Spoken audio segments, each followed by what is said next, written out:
again, and welcome everyone to Imposter Hour with Liz and Greg. We're here to explore the imposter syndrome that haunts creatives, delving into how it affects their lives and work. Join us as we chat with authors and artists about creativity, self-doubt, and featuring imposter characters in their stories, as well as the occasional imposter who pops up in their day-to-day lives. Let's geek out on the things that fuel and challenge the most talented minds. We are thrilled to have author Fiona Davis on the show with us today. Fiona is the New York Times bestselling author of 7 historical fiction novels set in iconic New York City buildings, including The Spectacular, the Magnolia Palace, The Address, and The Lions of Fifth Avenue, which was a Good Morning America book club pick. Her articles have appeared in publications like The Wall Street Journal and Oprah Magazine. Fiona, thank you for having us on, or thank you for being on. It kind of feels like she's having us on. Yeah, right? I mean, that's really what it is. It's again, this right off the bat, the imposter syndrome kicks in. It's like, you know, I still feel like I'm the guest in this equation. So there we are. The Freudian slip right there just set it right up. Here we go. Oh, no. Well, I'm delighted to be on. I just love that you guys are doing this. It's such a unique approach. Thank you. Thank you. Yeah.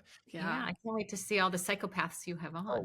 And we're lining them up already. It's amazing. I mean, this came about mostly because Liz and I realized in almost every conversation, or at least in a conversation we had with almost any author that we could, that you can think of, somehow imposter syndrome kept coming up. That was the thread that kept kind of tying everything together. And so Liz had this fantastic idea of turning it into a podcast, and here we are.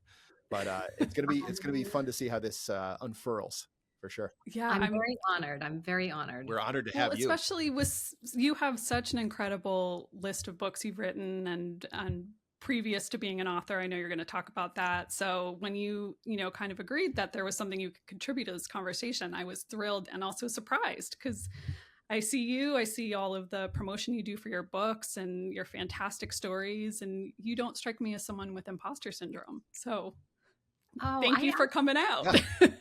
I think no matter what you have it, I think everyone who's not a sociopath probably has some form of it, because I think just as humans, you can't help but compare yourself to other people. Yeah. In whatever profession you're doing, or if you're parenting or whatever. Yeah. I think we all feel like we're just kind of winging it. Mm-hmm. Yeah. True. Yes. Well, how do you find that imposter syndrome manifests in your life? Yeah, for me, it's, I wrote 8 books pretty quickly. I did about a book a year. And so I went from, in 2016, of, just being Fiona Davis, who was a freelance journalist writing about heartburn, which I did really well, by the way. We have to imagine. My first book came out, and the publisher was kind of, I think, surprised by how well it did. It just, for some reason, this book set at the Barbizon Hotel for Women in the 50s just hit the zeitgeist. It was the right book at the right time. And then the second book did even better, because that was set at the Dakota, and everybody wanted to know about the ins and outs behind the Dakota. Yeah. And that's when I realized, I'm on this whole other path here. And how exactly do you do it?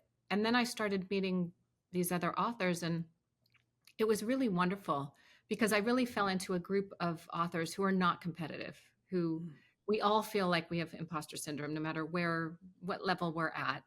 And there's 6 of us in kind of the core group, and more outside that we're all kind of in the New York area, and you can call each other and, say, okay, I'm feeling, how do I handle this? Or, how do you do this? Right.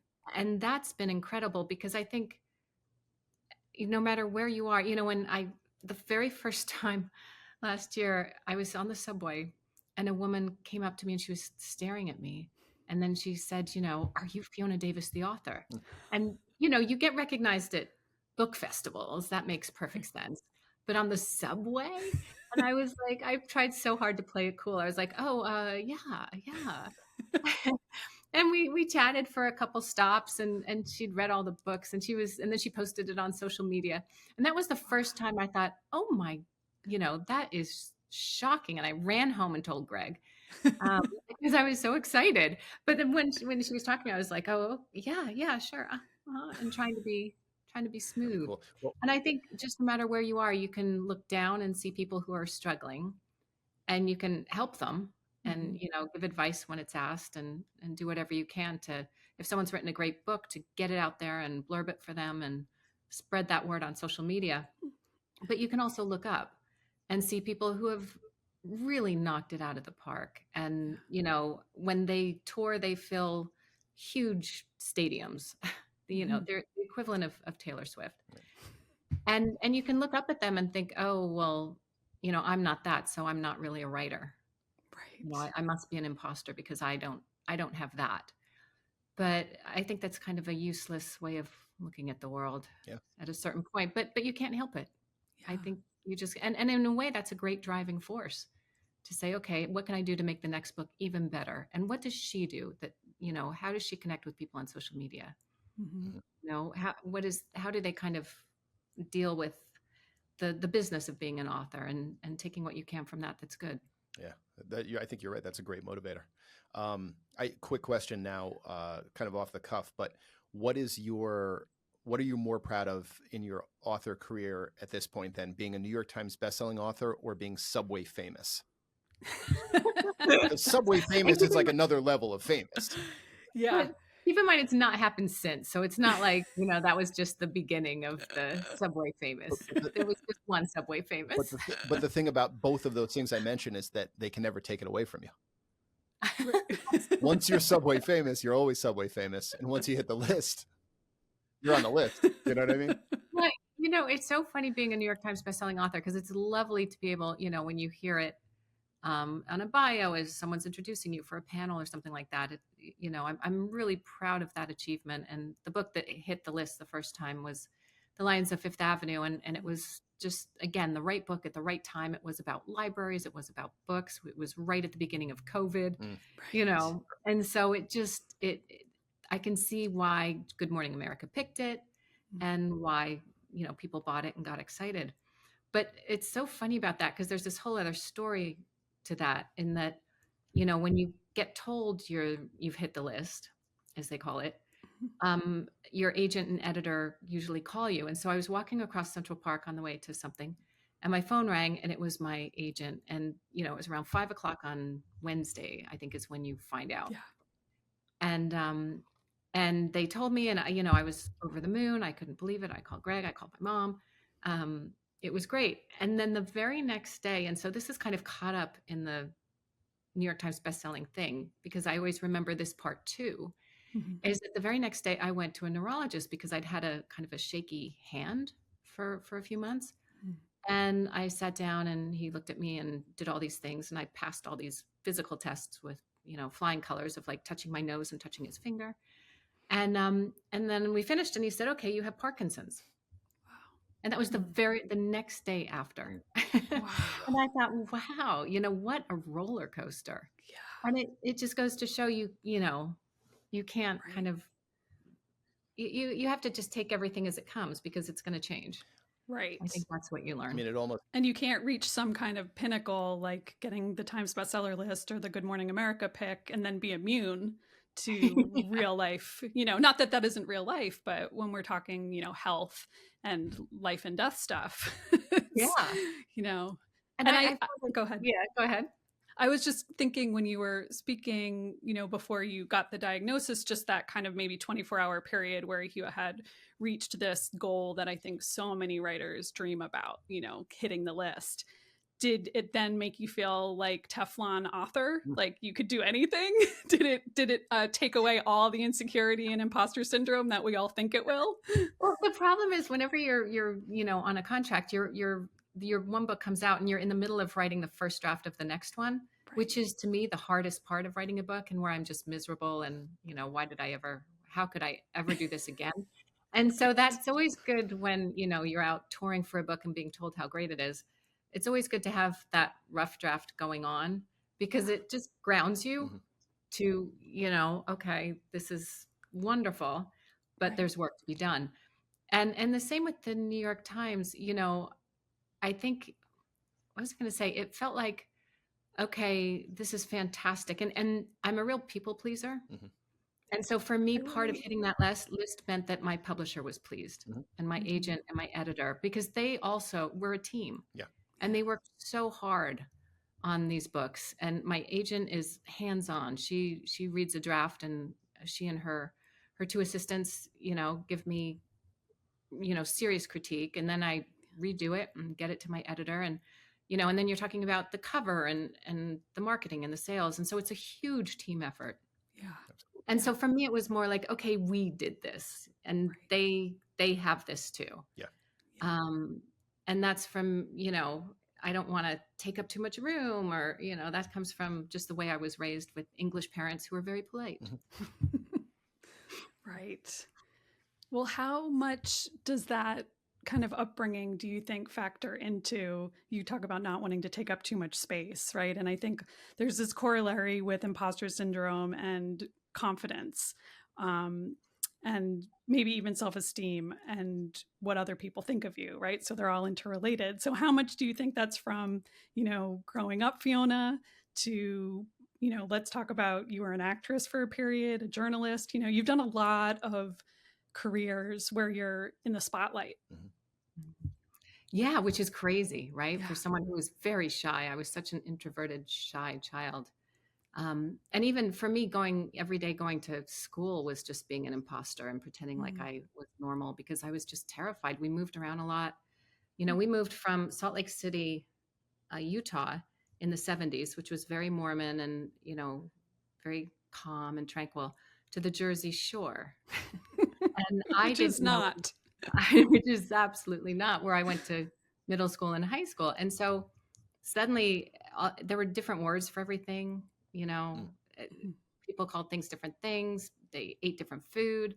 It was really like going to a different country. Mm. And I had to kind of pretend to be able to fit in and, kind of understand how to survive. Yeah. Yeah.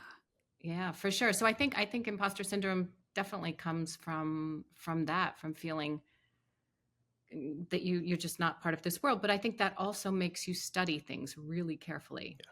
and figure out what people's motives are and how to stay on people's good sides. Or, you know, I, I think it helped a lot that way when it comes to writing dialogue and books and characters and coming up with people who are interesting to put into a story. Yeah. Mm. Absolutely. I'd like I to love that. I'd like to touch back on what Liz just mentioned about your career as an actress, which actually precedes your literary career, and how that sort of what elements of imposter kind of fold into that, if you will. Yeah, it's a great question, because really, if you are an actress, you are an imposter, right? For every role, Right. everything you're trying out for, you are pretending like you are, the Queen of England or Richard III or whatever, or a soap opera starlet. Sure. Um, and that was a lot of fun, because in a way, you're not yourself. Mhm. And you guys know this because both of you studied theater. Mhm. It's a way to not be yourself, Mhm. to just take on, other people's airs or accents, and just explore the world that way. But at the Yeah. same time, as an actress, when you're at a casting office and you're auditioning, in the end, it's you're the person who is rejected, Right. right? Right. If you don't get the role, like it's not, Yeah. it is you. And if anything, that made it easier as a writer, because, if someone doesn't like my book, it's not like they're saying, I don't like you. Right. They don't Right. like the book. And I don't like every book I read. So I totally understand, and it doesn't bother me at all. I know some authors get very upset when, Right. when people write something mean, or on Amazon, Right. and, here it's like, oh, that's just a book. If you don't Yeah. like it, that's fine. Maybe you like science fiction instead. Right. Right. No, it's hard when you're, assuming a role. You've also, unless it's an original piece, are doing a role that many actors have done before you. So there's also a kind of comparison that happens, which, can happen with books if you write within a genre, right? You could be compared to another, best-selling historical fiction author, but, it's, I think, a little bit different in that you're not going to be compared to, Helen Mirren or Yes. Right. Do you Sherry find Jones or yeah. right. And Do yeah, you and I find that there's times that you draw on the kind of character background, the biographical work we do as actors? Do you do that with the characters in your fiction? yeah, for sure. Yeah, I do a whole like character study before I even start Yeah. writing the story. I know the characters really well, in the same way that you do if you're working on a play. You really look into the backstory and what happened in their early life that made them this way. And it's just like writing a character. What is their Mhm. objective? What do they Yeah. want? What are their weaknesses? What are their strengths? What can get in the way of Right. getting what they want?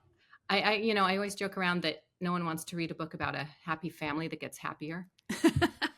You need obstacles to put in people's way, Right. and that's what happens in a play as an actor. And so I think that helped a lot, and maybe that helped lessen my imposter syndrome when I did start writing books, Mm.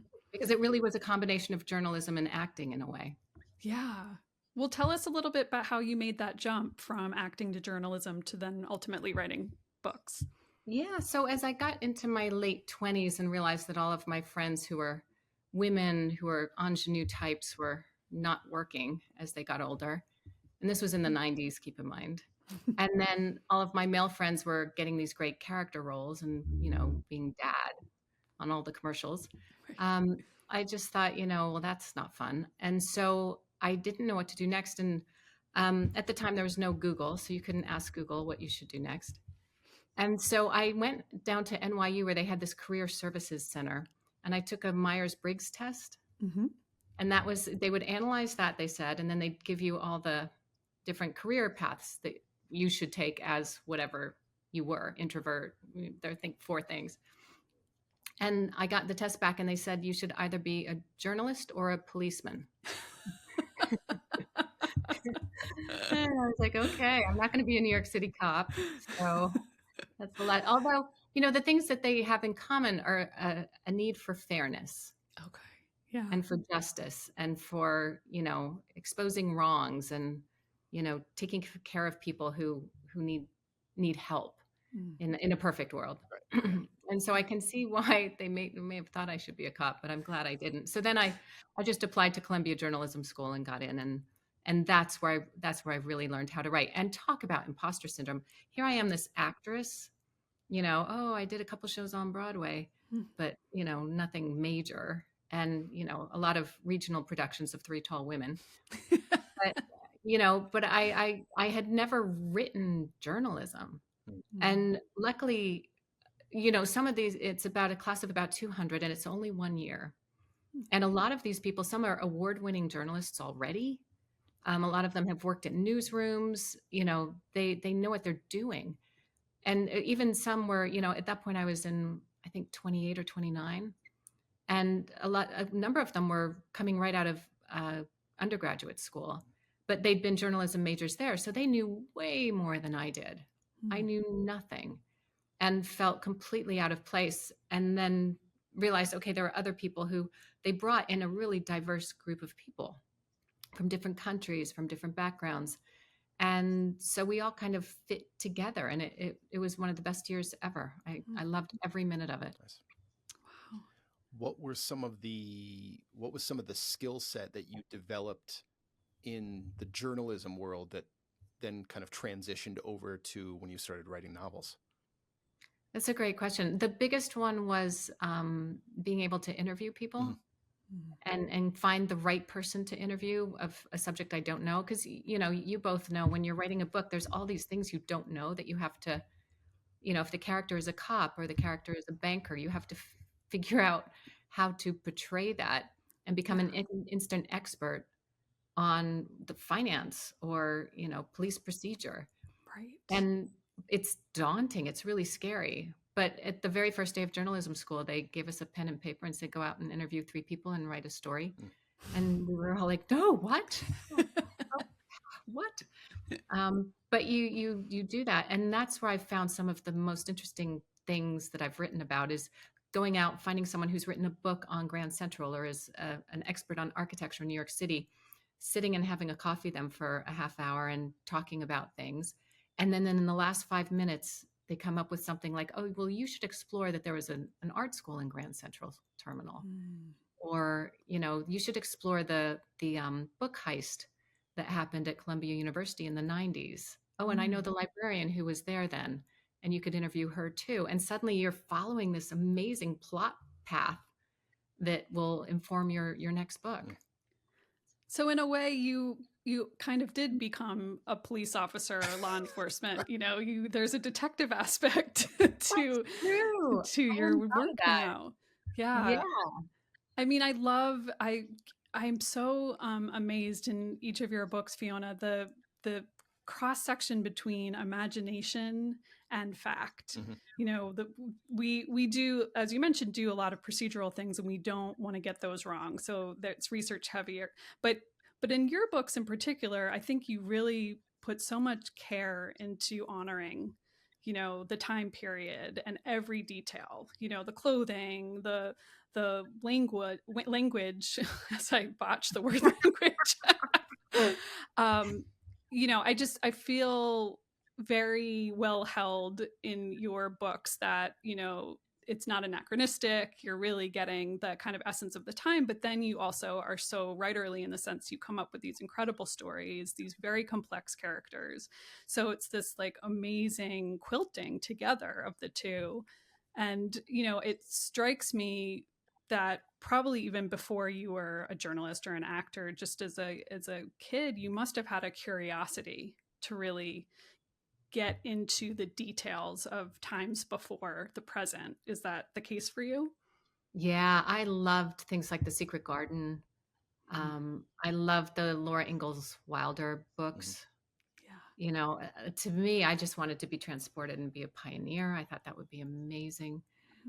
Yeah, I think that's a huge part of it. And, what's funny is, with all my books, I do a lot of research and get these facts and find these surprises about these buildings that we think we know well. And then I layer on a fictional story on top of that, often with fictional characters, and then explain it very clearly in the author's note. Mm-hmm. But in a way, it's me dealing with, I feel like I would have been an imposter if I wrote a fictional book about or a nonfiction book about Grand Central, say, or the Dakota, right? That would require so much work and fact checking, and you have to make sure everything is exactly right. And that to me that would be daunting. And then writing just a fictional book where you just sit down and see what happens, to me, that's terrifying. And I'm so in awe of authors who do that they just sit down and let the story flow out of them. I need all this information in order to feed my story. So in a way, I'm an imposter in both of those worlds. And by mingling in my books, they're kind of a hybrid. It means I can get away with it. I like that. Do you feel a lot of pressure because so many of your characters are inspired or based on actual people? And I know some of these people are still alive and come to your book events. Is there a lot of pressure to get things right?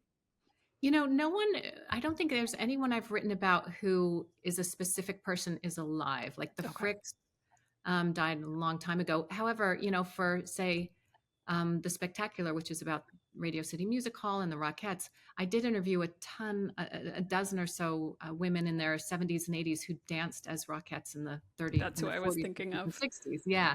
And so so a couple of them came to some of my book launches, and that's amazing, because what they do is they tell me their story, and I'll take little details. I never take everything verbatim. I'm just looking for the essence of what their story was. And so, for example, one woman, she told me things like on the last show of the night, the conductor would speed up so he could get his train home. And so they'd have to dance faster and faster and faster.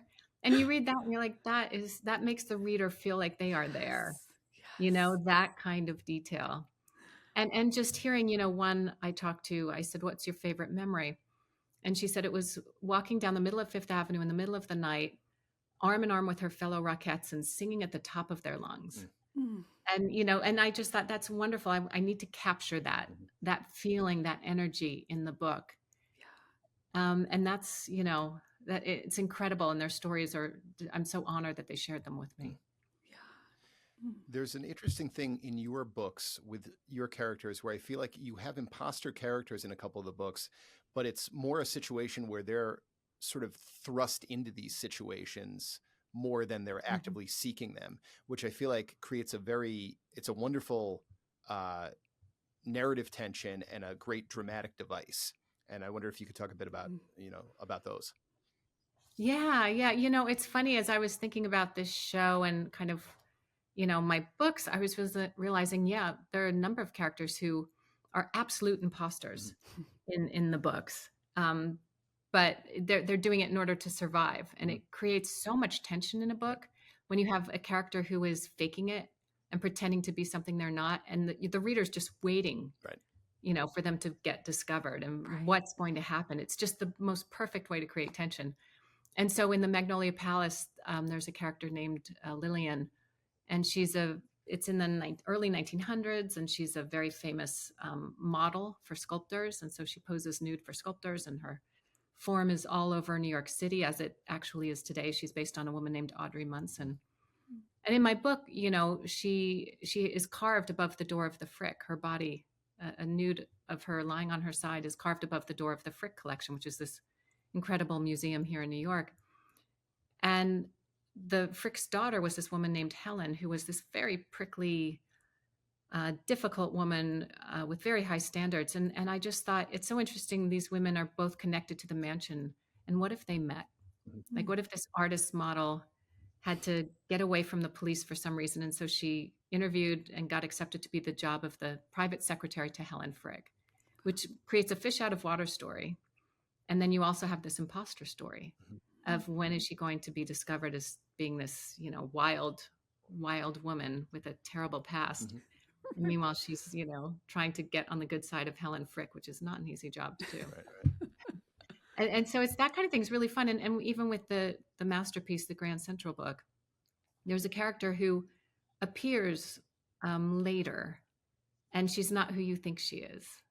And so if I've done my job right, you are completely shocked to find out who this woman actually is. And I love pulling that thing off, because there is someone right in plain sight, an absolute imposter in every way. But when she is revealed, it just brings the whole story together, and the two timelines and the mystery just, unfold like a wave that's breaking on the shore. Right. And that's a writerly description if I've ever heard one. I was thinking, when you were describing the, the Rockette detail and the walk home, and it just occurred to me that a lot of what has come up in conversations on the show and with other authors is how we're kind of sense memory magpies. We collect these, these wonderful little details that to non-creative or non-writerly people just may pass them by. And, I really, that's emerged in your writing so much. And I actually want to go back and read some of your books now that I've read to kind of re-experience that. And I'm just wondering, when you are just living your daily life out and about, do you consciously know, like, oh, that's something that's going to go somewhere? Or do you find that when you're sitting and kind of in the flow that it crops up? What's that process like for you? Yeah, it's a little bit of both. Just recently I was sitting in our backyard, and a rainstorm was coming, and you got that first puff of wind that happens right before it starts raining. And I was like, okay, what is that? That's someone's breath. That's, that little, like, and I sat there for a good 15 minutes and I still haven't figured it out, but I want that to be in the next book. What is that? Is there a word for that? If that just that breeze that comes by right before the rain falls, and it's so filled with it smells so good. But I'm not like Greg, who has notebooks filled. It's amazing the way he pulls in details at any time. We can be watching TV and he just jumps up and writes something down, and he's brilliant that way. And it makes his writing so lyrical and beautiful. I wish I did it more. I tend to be more in the moment, I'd say. Well, sorry, go ahead, Greg. I'm monopolizing. I'm just so excited. Oh, not at all. No, I was just going to say, being in the moment, there's something to be said also for being in the moment as a writer, as being in that kind of the flow state of the process of writing, where you get a lot of great stuff as well. That can, where you almost clock out and the thing gets to a point where it's writing itself. There's something, I think, for writers, it's also immensely satisfying about that.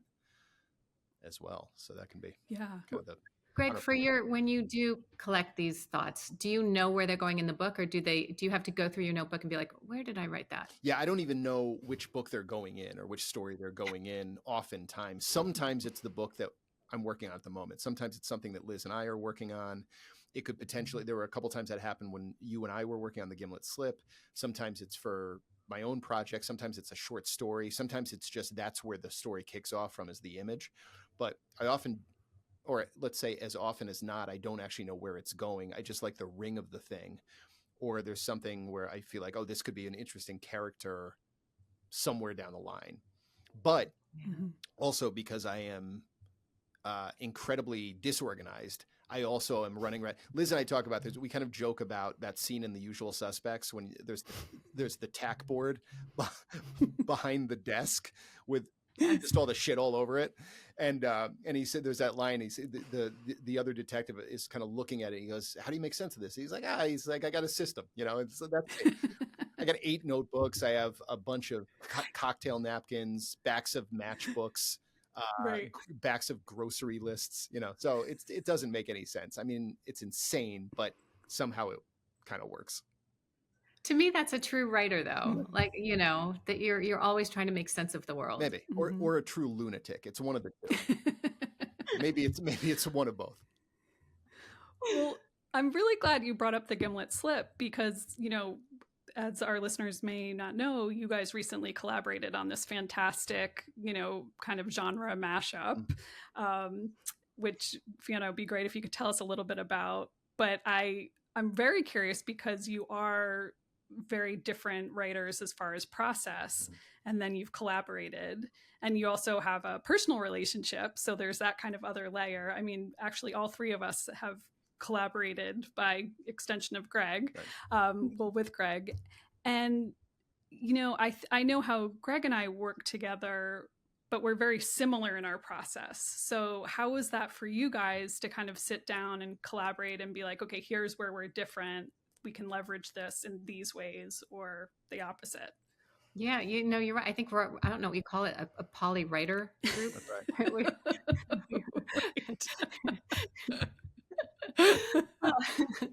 Yeah, so the Gimlet Slip is that's an audiobook novella that Greg and I did together. And it's short. It's only about 2.5 hours long. And it's kind of a film noir, thriller, historical fiction mashup, like you said. And it's about a woman who's running a criminal empire from the penthouse of the Plaza Hotel during the 1930s, during Prohibition. Her young female getaway driver, and then the detective who's trying to bring her down. And it was really fun to write. It was this great triangle of who's trying to outwit whom. And it was really fun. And it was interesting working together because and you guys probably find this, that you kind of draw on your strengths. And so it's really wonderful. And as opposed to when you're writing alone and you have to do everything, here Greg would come up with all this great slang that we could use throughout to really anchor the piece. Or I would have my damn character sheets and, okay, we have to figure this out, which helped figure out where the story would go. And then when we were editing, we could go back and forth and, look at the editor's comments and think, oh, well, I have no idea what to do here. What should we do? And the other one would say, well, what about this? And then you build and build, and suddenly you have a paragraph that's twice as good as it was before. Because there's 2 minds at work. So, and our styles may be different, but it really was pretty seamless. Yeah. Yeah. It's fantastic. And it's one of those, I mean, it's audio, or it started out as audio. As I understand, it's coming out in soon, which is awesome. And I highly recommend it. But it was one of those books where I was like, I'm going to be on the treadmill for 2.5 hours today. So thank you. Greg, what was that experience like for you? I've just totally turned this into an interview of both of you. I hope you don't mind. That's kind of how this shakes out. Yeah. I mean, part of it was, okay, I mean, if we're talking about imposter syndrome, that was a big one for me because, again, Fiona writes historical fiction and writes it beautifully. And so I obviously don't have that experience genre-wise, and also the amount of research that goes into historical. I mean, I see her process on a daily basis, and we talk through story stuff, and I know the months of deep dive research that she does before she actually starts a book in earnest, like gets into the actual manuscript and the writing process. So that's intimidating. I mean, you and I, Liz, obviously we do procedural research for our books, but I mean, this is it. You're not having to delve into stuff that took place decades ago, things that are from different eras. And as Fiona mentioned, there's a whole different vernacular. There are cultural tropes that are different. The actual settings are different. If you're doing New York City, for instance, you're going to have, with the amount of construction and renovation and everything that happens in New York, it's like, I mean, you could write a book from 5 years ago in a city like that, and it's going to be a different kind of city, the landscape wise, right? Never mind what, 80 years, 90 years before. So that was intimidating. And so that's where my imposter syndrome came in, was thinking like, okay, I've got to try and hold my own with someone who does this on a very, very high level all the time. And that was, so yeah, that was, once we got into it. And again, Liz, I feel like with you, you find in a good collaboration, which both of these have been, you key into the other person's strengths, their style, what they're comfortable with, and you try and find the best version of how that works together. And so I think we were ultimately able to do that, but definitely coming in, I mean, I felt like the bar was pretty high.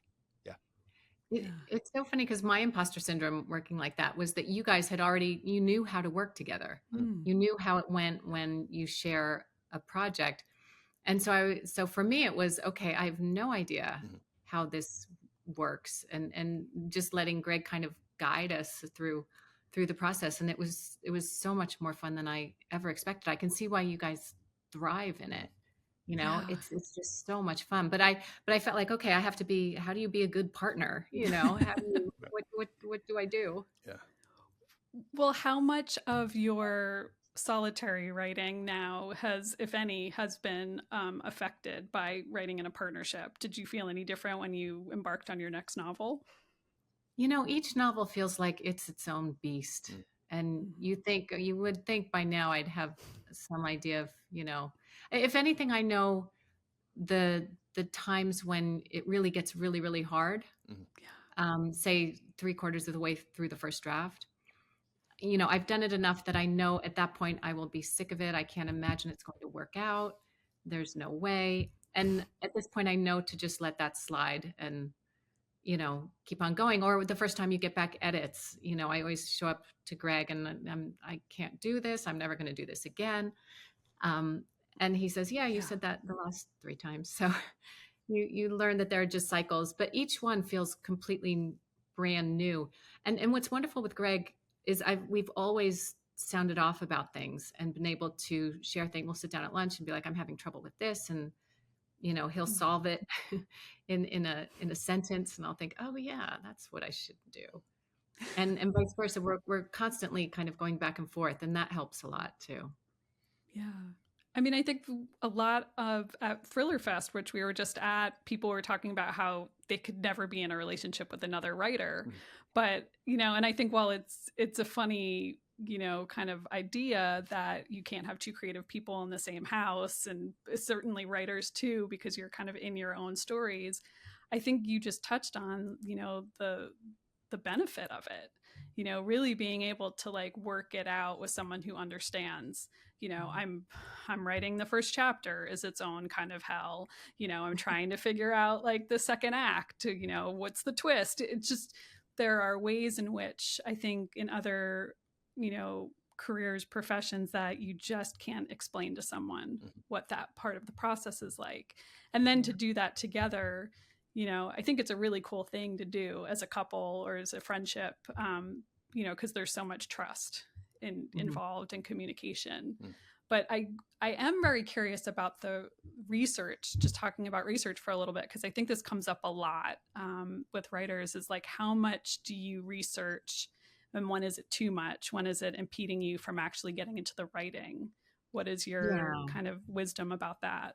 Yeah, I know writers who say they'll go down a rabbit hole and just never come back. And for me, I think because I was trained first in journalism, I understand, and there you're working on deadline and you don't get paid unless you turn in the piece. So, you learn how to stay focused and attack from all these different angles and get all the information you need, but not get sucked into something that you don't need. So I tend to, someone was talking about the Frick family and what happened to them in the 1880s. And I said, I don't know all that much about that other than kind of a superficial idea, because my book was 1919. I didn't need to, deal with certain aspects of their history. I had to know it, but I couldn't stay too long. And so I think just because I was trained as a journalist, that helps a lot and keep me moving forward. And I'm always just, I'm so terrified that there won't be a story at the end of the research, that I won't have something to work into a book. And so it's this frantic, looking at everything I can, and anything that makes the hair on the back of my neck stand up, I know is something I want to keep. And so I just trust my instincts. And to that point, is it different with each book, or is there a point generally in the research process where you kind of know, okay, this is where I can jump in, like I've got enough to jump in, or this is the maybe the pivot point to which to enter the story? Yeah, there's a tipping point. It's so funny. After about 3 or 4 months, there's just a tipping point, and I feel like I have it under my belt. Like I have the landscape and the floor plan of the building, or I just understand the spatial aspects of it and the characters who I want to play with. And then I have scenes that I'm excited to write. And that's when I know I'm ready to go. And I'll usually get the first sentence, and it's like, okay, now you have to write the first draft. Right. Is it the architecture of the building? Is it the story? Is it when it was built? What is it about, this kind of writing prompt for you with iconic buildings that sparks it? Yeah, when I was a kid, we'd go back to England all the time to visit our relatives. And so we'd go to, these grand palaces, because that was what you did as a sightseer. And I just couldn't believe how old everything was. And the idea that all these people had walked, a king had walked down this hallway. To me, that was just mind blowing, that this whole other existence happened.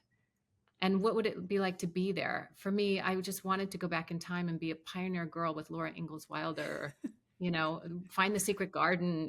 I just wanted to go back in time and wear dresses and, get diphtheria or whatever. Oregon Trail style. Yeah. And so I think that's partly it. And then you walk around New York, and there's all these old, beautiful buildings. And you walk by the Dakota and you think, okay, there's John Lennon who lived there, Yoko Ono. But then what was it like in the 1880s when it was first built? And there was nothing around there but, shanties and goat farms. What was that like when it was brand new? And it's just, that to me is fascinating. And the ghosts of the generations who came before, I find really, really interesting, and how the city's changed over time. And so finding a building that's changed, like Grand Central or the New York Public Library or the Frick, which was a residence and then a museum, and then being able to compare those two timelines and then have a mystery that, keeps the reader turning the pages. To me, that's just a really fun read. And so that's what I like to write. Yeah. You also do a wonderful job of folding in a lot of, through your characters, and because the characters are existing in various decades throughout the mostly 20th century, you also are able to work in a lot of the socio-political conditions specifically for women over the course of, let's say that century in American life. That seems to be a regular kind of recurring theme for you, or a pull in terms of telling that story. If you could tell us a bit about that. Yeah, for sure. Because what I did, like, for example, the book set at the Dakota, The Address, I thought, okay, I should read some books set in the 1880s that were written then, so that I can get a sense of, what it was really like to be there. Not books about it, but books written by someone who was there. And I remember reading Nellie Bly's 7 Days in the Madhouse. Gosh, I've forgotten. About her time when she went undercover in an asylum. And an island called Blackwell's Island, just off of New York, that's now Roosevelt Island, just off of Manhattan. And she went undercover there and exposed all of these injustices. And you're reading it in her language as she spoke. You could, it was just so, you felt like you were going back in time, and these horrific things she was talking about that happened to women back then who might not speak the language well, and so they get thrown into this asylum, or their employer, accused their maid of cheating, of stealing, and so she was sent off to this asylum and never to be let out again. And you just read these injustices that are done against women, and the cycles where women get rights and then 10 years later they're all yanked away, and it seems to be happening again today. And so part of me, when I talk about women and what's going on in the past with them, is to expose the cycle and to say, okay, here's what happened in the McCarthy era. Here's what happened in the 1880s, and let the reader decide what they want to do with that information. But just to make it resonate in some way is really important to me. Yeah, that's wonderful. I love that. Do you have a favorite? I mean, it seems like you have a favorite city because you're setting your books in New York. Do you have a favorite time period that you've either written about or going to write about? Yeah, I love the 1920s because for women, you lost the corset, you were wearing shorter dresses, you bobbed your hair, you could go out and drink. I mean, just it was such an explosion of independence, which is kind of fascinating. And then you compare it to the 1950s where women weren't supposed to, do anything that was out of the ordinary. You're supposed to be a mother or a secretary or a teacher. And so, yeah, I'd say the 20s are a really fun time period. Yeah. So with the last, few minutes we have, you had earlier talked about helping, writers who are maybe starting out or, in various parts of their career. What do you hear the most from, people asking for advice, and what advice do you give them? Yeah, a lot of writers come to me and ask about dual timelines and historical research and that kind of thing. And I'm happy to share. Like, there's this amazing website called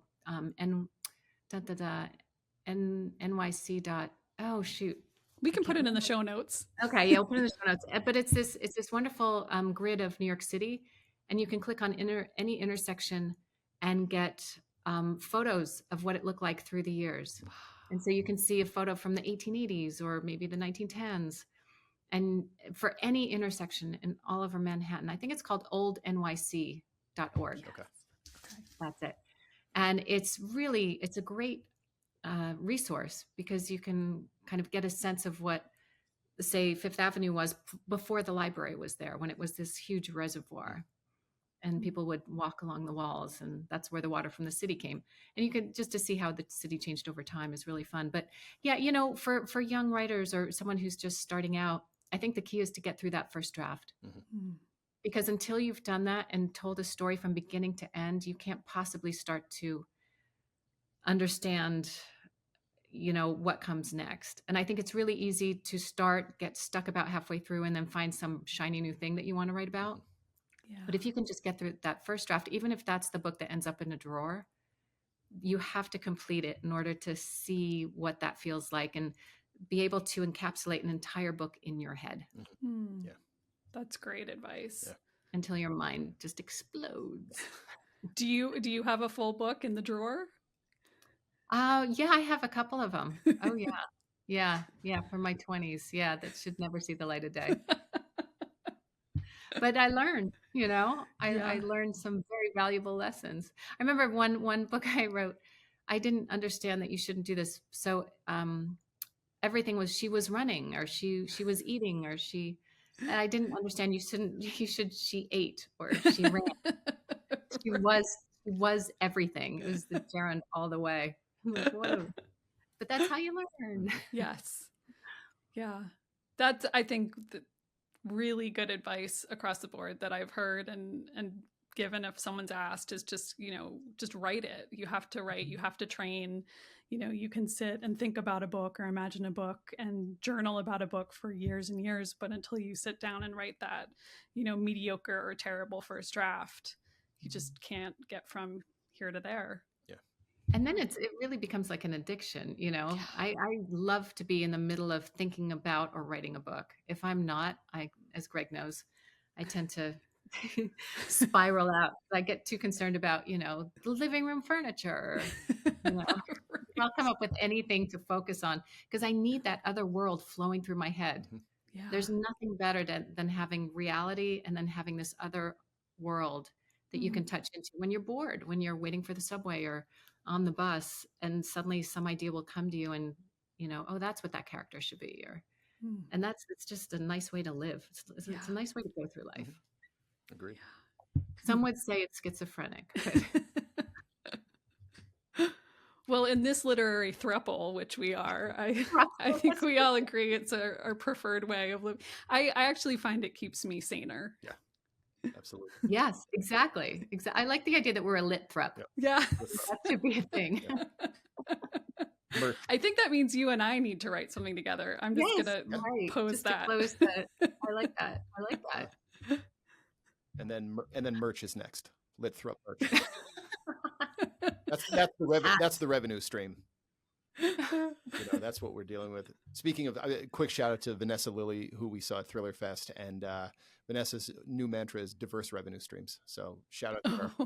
And that's good one. Couldn't agree more. So let's get this merched up. You guys work on your project together. Well, we can have like dueling thruple projects. We can go head to head. We can cross promote. It's great. We'll have to go to couples therapy to, work it all out. Or is that throuples therapy? Throuples therapy. Yes, exactly. One more thing, I meant to ask this earlier, and while we have you, you talked about social media, and you are so great about promoting other authors on social media, as well as, just telling people where you're going to be and what you're doing. And I experience a lot of, I think, compare and despair when I look at social media and see everything everyone else is doing. So I kind of vacillate between, I'm not going on at all, but then I want to see what other people are writing and doing. So how do you balance that? Do you experience that first? And then how do you balance that? I totally experience it. Absolutely. You read someone got a movie deal or, and everyone's trying to not be too braggy about it, but, oh, guess what? I won this award and I think it's really hard. I think it can be a real black hole of pain if you're not careful, if you're not feeling good. If you say you're struggling with whatever you're working on now, it's hard to, it's wonderful to see people do well. Yeah. And it's, especially if they're your friends, it's like, that is absolutely fantastic, but it's not a fair business. It's not fair publishing. And so,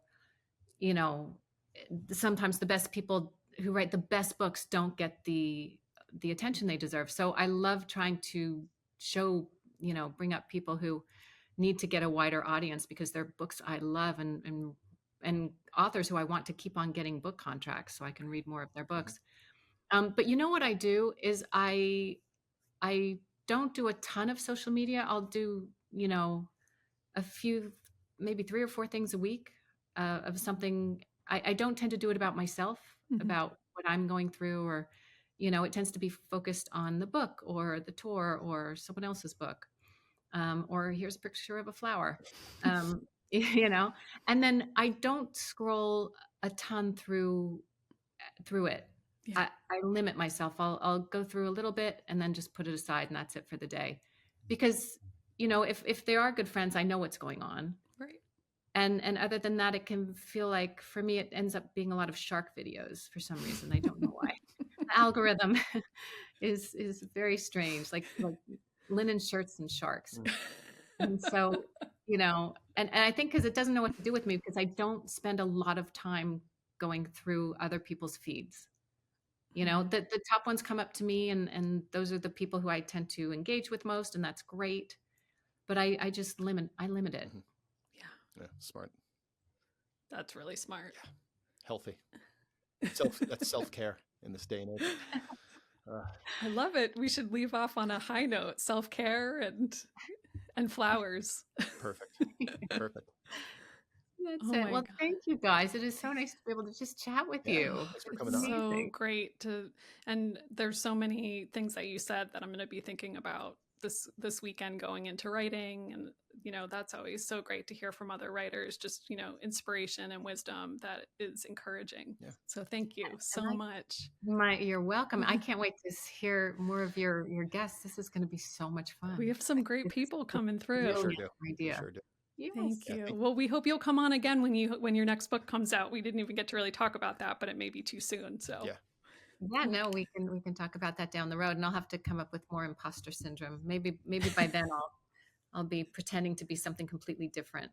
Perfect. There you go. Maybe you'll have a literary alter ego at that point. We'll see what happens. But there we there go. are options. Yeah, we need a new JT Leroy. Yes, Like we do. yes, It's been too long. Remember that? Yeah. Oh yeah, that was great. Yeah. We should get them on. Yeah. Exactly. All right. Good idea. Well, thank you again. It's been a pleasure having you, and I'll see you in the living room in about 30 seconds. Take care, Fiona. Thank you. Bye, guys. Bye.